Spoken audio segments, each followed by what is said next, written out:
What's going on, guys? Jacob over here.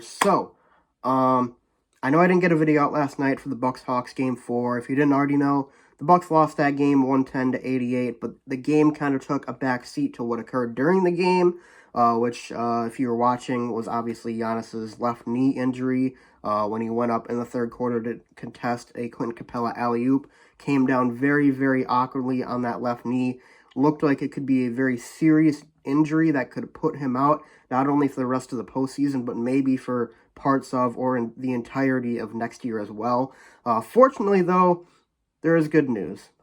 Zach Lowe of ESPN reported that Giannis's MRI this morning came back showing no structural damage to his knee.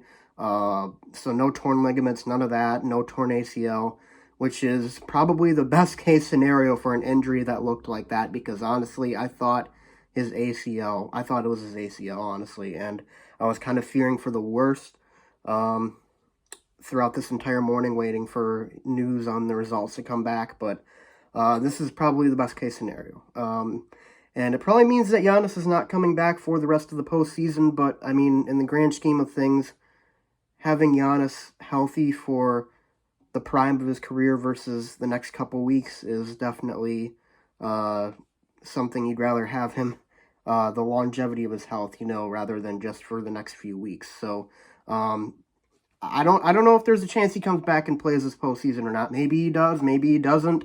Obviously, it's still a hyperextended knee.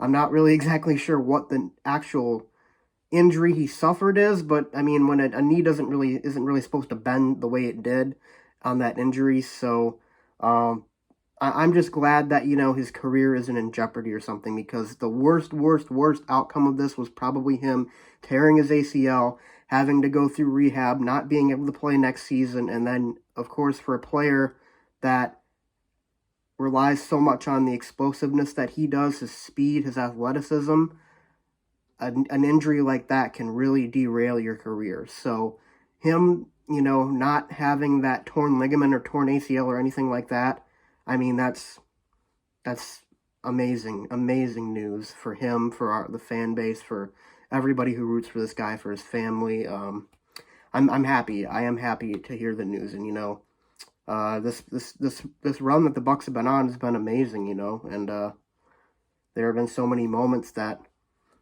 I'll never forget. Game 7 against the Nets, coming back 2-0 in that series. Chris Middleton in Game 3.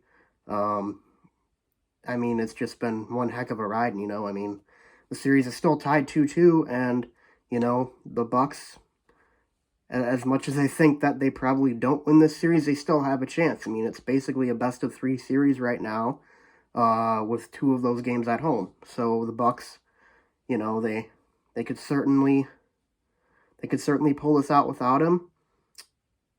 I'm not sure what the odds of them winning the finals against the Suns or a Clippers team would be without Giannis, but like I said, the important thing is that Giannis is going to be okay in the long term, and that's really the most important thing for this whole situation. So, I mean, the guy means so much to the fan base, to the city, and I just couldn't imagine losing him for that long, but for probably, the past 10 to 12 hours, that was kind of what was in my head. So, I'm so happy that it's not that bad, and if he has to miss the rest of the postseason, then so be it. I'll trade that for healthy Giannis next season, and hopefully healthy Giannis for the prime of his career and going forward. So there will be other opportunities. The Bucks are not going to be done going to the postseason. The guy just signed a 5-year extension to stay in Milwaukee.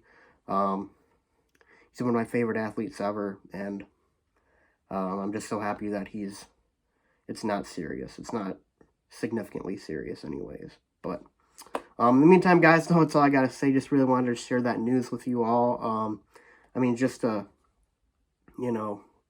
going from thinking the worst to this scenario, which is the best case scenario, it's a good feeling, it's good news. So I'm happy to share that with you guys. And hopefully, with or without Giannis, the Bucks can still win this series. I mean, like I said, they still have the next 2 of the next 3 games at home. It's a best of 3 at this point, so let's see if we can pull off a couple victories and get ourselves to the finals. And hey, you never know, maybe Giannis will be able to go by then. But in the meantime, guys, though, thanks for watching, and I'll see you next time.